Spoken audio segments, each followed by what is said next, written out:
we get started, I'd like to talk about a couple of things that I would ask our expert panel to consider. And in anticipation of this discussion, I would like to suggest that the audience think about a couple of very important key parts. One of the components that we're going to talk about is the Canadian tax system is based on a residency tax process. In other words, to the extent that an individual is resident in Canada, he's considered a taxpayer, a Canadian taxpayer. When a Canadian decides to become domiciled in another country, at that point, it triggers a taxable event.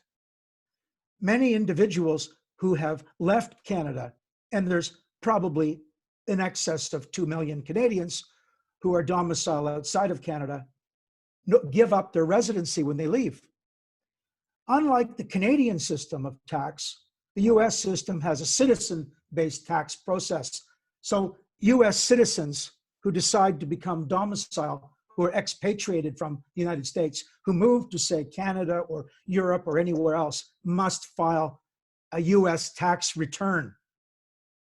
And the reason for that is because these individuals enjoy benefits of being able to return to the US and enjoy all of the benefits that American citizens are duly entitled to.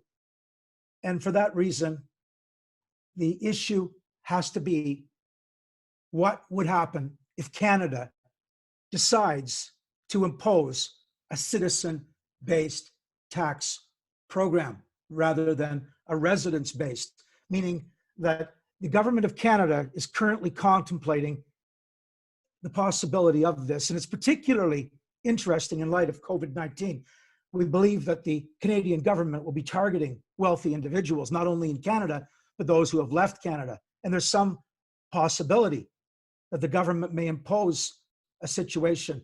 And to that end, I would like to invite David Lesperance from Poland, who's a lawyer, an immigration lawyer who works internationally. He's well known in the world of tax. And I would like to ask David Lesperance's comments in relation to the possibility and the implications of what would happen if individuals decided to become non-resident of Canada in the event that we had a citizen-based tax system. David, could you please comment? Thank you, Todd. And just to give you a bit of background, for the last 3 decades, I have been helping Americans leave the US tax system. And as you mentioned, Todd, the United States being pretty much unique up to this point in having citizenship as a base of taxation. So if we had in our scenario, if those children were Americans living in a low or a high tax jurisdiction, they would continue to be US taxpayers subject to worldwide tax. They may have an offset, no matter where they lived, whether it was a low tax or a high tax jurisdiction. Canada, like most of the rest of the world, has had a resident citizenship, or a residence tax system, which said if you live here, you spend too many days here, or you have connections to Canada, Canada talks to you about tax. If you leave, that's a taxable event, but from that point forward, you no longer have any Canadian tax issues. And 2 things have changed. One is the extraordinary spending of the government in response to COVID-19. Somebody's going to have to pay for that.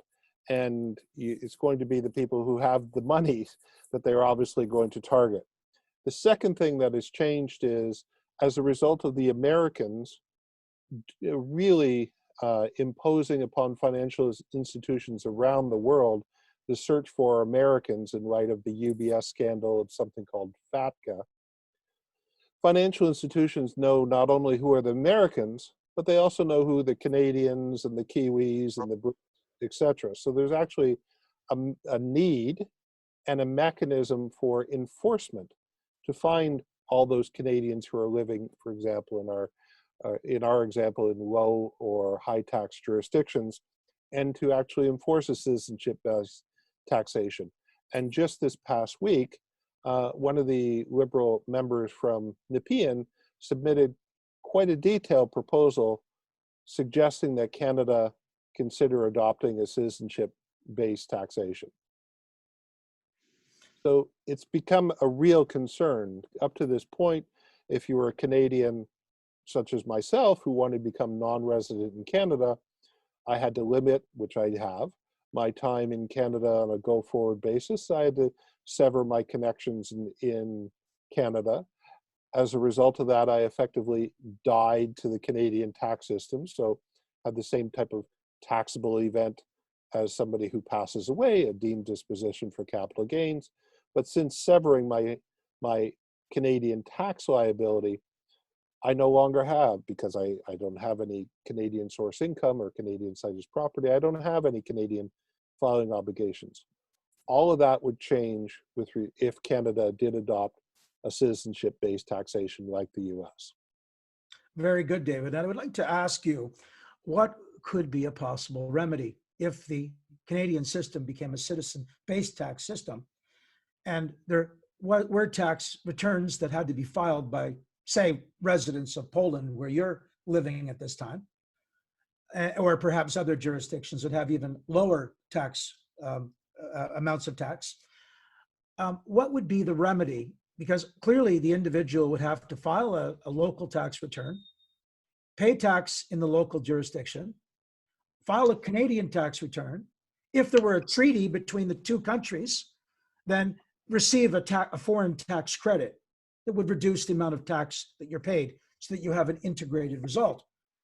Having said that, that may be entirely unattractive and punitive. I mean, we can look to, 3 decades for myself, examples of Americans living abroad. Some of them lived in jurisdictions which the United States had a tax treaty with, some did not. Those countries where they had tax treaties, there was foreign tax credits, but tax treaties are reactive documents, and things like, Lauren can go in greater detail, alternate minimum tax, what is a 401c compared to an RSP, our retirement savings vehicles weren't exactly the same. So it's quite complicated, along with having, of course, the cost and expense of dual filing. And any planning that you do not only has to take into account the country where you are currently resident, but also has to take into account the country which is taxing you based on citizenship. So if we look at, for the taxpayer, the American model of citizenship-based taxation is quite onerous and complex. And so we don't know if that's going to occur, just as you don't know you're going to have a fire, but it's prudent to have fire insurance. So Canada is a country of immigrants. The first thing that people should do, just to provide themselves some insurance against this possible threat, is to really look at the background of the client and their spouse to see if there is some claim to a lineage citizenship. There's also maybe a claim to a citizenship in Israel through law of return, and really arm themselves for that possible day that Canada may tax based on citizenship, so that they can, if they are already abroad, decide whether or not they want to give up their Canadian citizenship in lieu of the Polish, French, Irish, Greek, Israeli citizenship that they've acquired, or whether they want to take on the new world of filing tax returns and dealing with two tax systems. But it at least gives them that option. So David, what you're suggesting is that possibly giving up a Canadian citizenship may be something that some people may want to consider doing. Well, the decision to leave the Canadian tax system is one that I have faced, and that was because, for myself personally, life circumstances and what I thought was going to be a future tax burden were enough to motivate me to leave.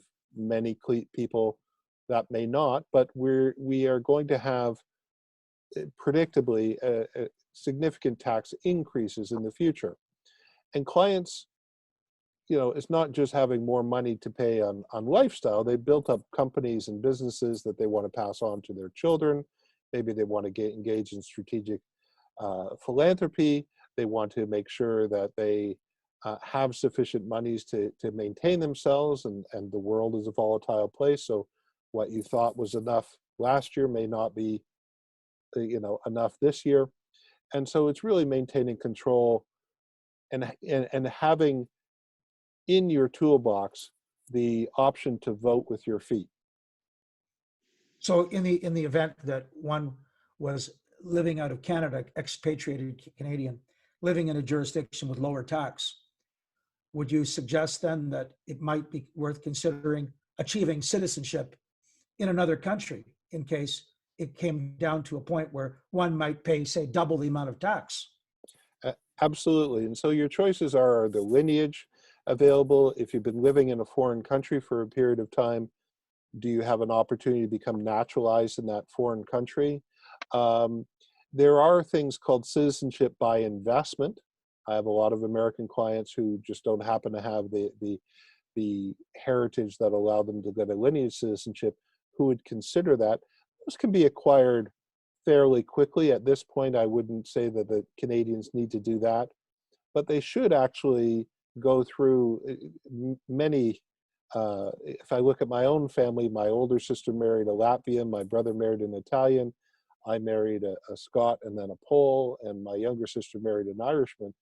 And my younger sister would always say, "Well, I can always get an Irish citizenship." And I was trying to explain to her it's not as easy as dialing 1-800-I-AM-IRISH and a leprechaun delivers a passport to you. There's a process, there's a time that needs to go through that. And she was the final one to do that, but all my nieces and nephews have used their European passports to live, work, study uh, all over Europe. It's greatly enhanced their lives. I'm the only one of the four of us that actually used it to move outside of Canada. But it's something that not only is an insurance policy against the possibility of citizenship-based taxation, but also is something that will have a great impact on your life, your children, and future generations' lives. So what does the issue of obtaining another citizenship have? What relevance does it have to the economic crisis we're facing as a result of COVID-19? Well, the reality is that the economy in this country was very strong, and the deficit that will result after the bailouts, massive bailouts across Canada, may be greater than that of any other time. And therefore, I would say that it would be reasonable to expect, since it's on the table, it's being discussed, the government is contemplating implementing this sort of a tax system, and the time might be now to consider. Would you say that would be true, David? Yes, I use the analogy with one client that you get fire insurance not because you see the wildfire coming down, but because you smell smoke. And there is this MP from Nepean who's playing with matches. So now's the time to get the fire insurance. I'd like to ask for some concluding comments from our panelists. I'd like to start off with David Lesperance. David Lesperance, sorry, David. David, would you be so kind as to make some final comments in relation to today's session? No, thank you, Todd. I think one of the things that the COVID pandemic and the world's response to this is that we're certainly living in interesting times. And I think clients really are now, just as many people are spurred into doing wills, estate planning, attending sessions like this to understand how to reorganize their businesses. It's also time to kind of sit back and look at what is predictable. What is predictable is that governments like the Canadian government are going to need money, and they're going to be looking at the people with wealth and the people with income for that money. They're going to be looking at any possible tools that they think are viable or are populist. And so it's really critical that clients prepare themselves for this by putting as many tools in the toolbox as possible. Optionality, that would be second citizenships if they, as citizenship-based taxation is an issue, or even alternative residences should that day ever come when they decide that they want to leave the Canadian tax system behind. Thank you.